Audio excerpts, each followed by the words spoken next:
man like Julian, man like Daniel Levy, man, as Kai says, like talking about buying an Arsenal shirt for 100 and getting say humble Prince on the back. And now you see, and now I see, and now you see why I hate him. Hey, fucking squeeze me, you hate me. This is the thing of Arsenal fans as well, though, and you fell for it as well. I How many did. times? And this is the thing, Alfie. As much as you've maintained calmness throughout most of the season, the one thing you've always drilled in, especially on this show, since the previous Arsenal Man City game, is stay humble every time City lost. Your fans are Yes. making signs of it. Your fans are. Your announcers playing Kendrick Lamar about after the game about sit down and be humble. Good shit tells me at the end, but at the same time, I don't think you lot got the message because once as soon as you guys get past the corner, a train is coming. That Newcastle train where you're already 2-0 down. So you go from that Man City performance to the Newcastle performance in a season where Man City have fallen off and you should be overtaking them. So then you still being second to Liverpool. I don't think you guys got the stay humble stuff. I don't think you guys got it. I'm fine with the Lewis Skelly celebration. I think that's class. I like that. That should if I would have been much worse than that. I would have redone Adebayor celebration. I would have redone Adebayor celebration and gone up to see. That's what I would have done. If I'm 17 and I'm celebrating like that, I would have done worse. Trust me. Yeah, Lewis but at Skelly the come end up. of the day, the reason Adebayor done the celebration against us was because as soon as he left, we started singing shit about his mum and his dad. In fact, we did it while he was playing for us. But this is the thing. I would have recreated it because of Man City Arsenal. Because it happened in the Man City Arsenal game. I would have recreated that. That would have gone viral. But it's not about going viral. It's about fucking winning. I think the only reason I got involved Mm. was simply because of the whole going back to the game at the Etihad. Mm. Like, don't throw the ball at the back of my player's head. Don't do that. You wouldn't like it if I did it to you, would you? It's not nice. Like you don't throw the ball in the back of someone's head. You prick. Um.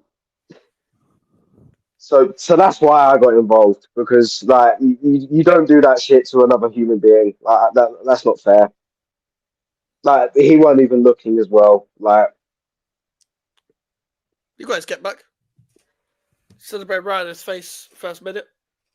and then Brilliant. you had obviously the whole situation with Lewis Skelly in the previous game where Haaland turned around to him and said, "Who the fuck are you?" He Yeah. fucking knows who he is now. Fair enough. What a goal. What a goal. Fair enough, it was deflected. Ortega did get a hand to it, but it went in nonetheless. Mm-hmm. And the shot was on target, so it was his goal anyway. Yeah. But it was a great game. And then we brought no one in. Mm-hmm. Again, As well. Yeah. we brought no one in. What are you doing? What are you doing? Mm. Like, what are you? You've heard the players mention it now as well. Mm. Declan Rice said after we beat Spurs, we're lacking in depth. We need players. And you bring no one in. You keep hearing hints that's someone's coming to Arsenal. You look on deadline day, there was no one at the Emirates. There was no one there. The lights were off. There were no incomings that day. Mm-hmm. And you kind of knew it.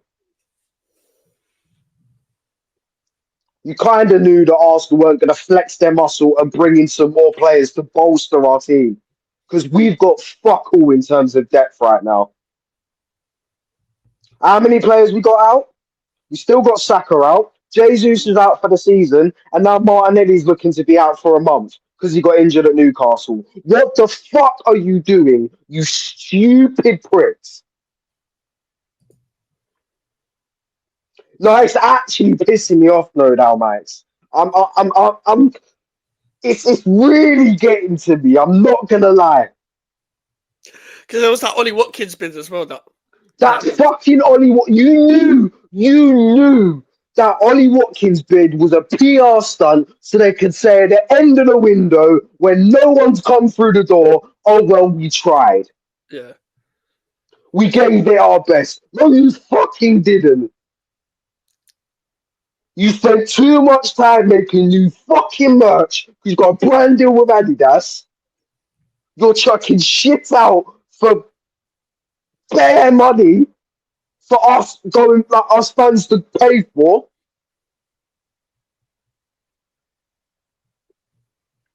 I don't usually go to games. I feel sorry for the people, like, because I can't get there. Obviously, I live in South. It's hard to get to North London sometimes.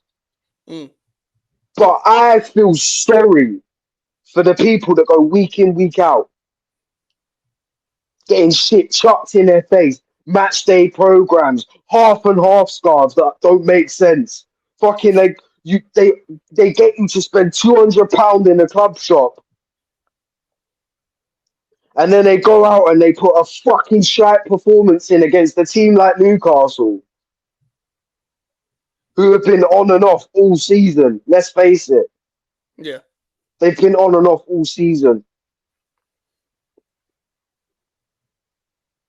You kind of look at it as if to say Isak's turning up because he wants a move, because he can't see nothing getting better. I kind of feel like Eddie Howe's time's up, to be perfectly honest with you. I feel like he's taken them as far as he can go. I feel like Newcastle would be better off if they got someone more experienced in, someone who knows what it's like to play in Europe. Mm-hmm. Because you kind of looked at Newcastle in Europe and thought Eddie Howe was kind of out of his depth. Yeah. But they done really well to get to Europe. They got to the Carabao Cup in that season as well. But you looked at Newcastle and thought, like, fair enough, they had their night where they battered PSG at home, and that was a great time for them. But now, after that, they're putting like poor performances in the Champions League. I don't think they realise that the level of the game has gone up because they haven't been in the Champions League for a while, and that's fair enough to them. They've gone through some like tough shit. They've had shit owners, Yeah. but now they want to get back into Europe, and you can obviously see it.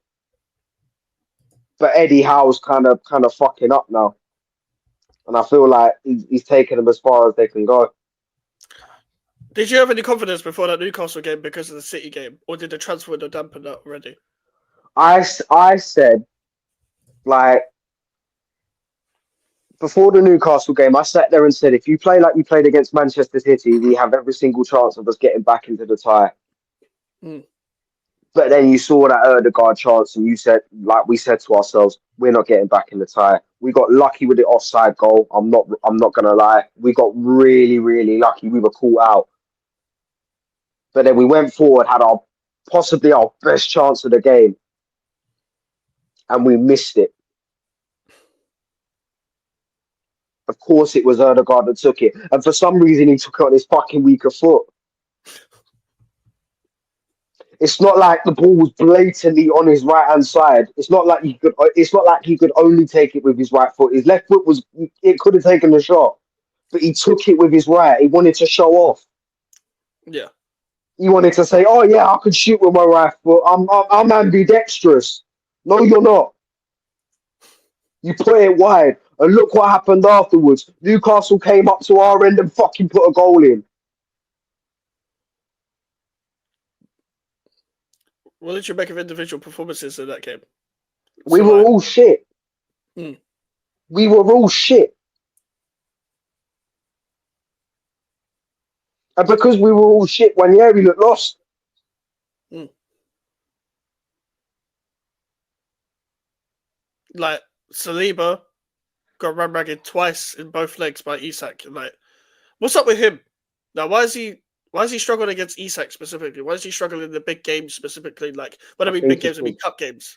I think it's because he knows that Real Madrid are calling. You reckon his head's in Madrid?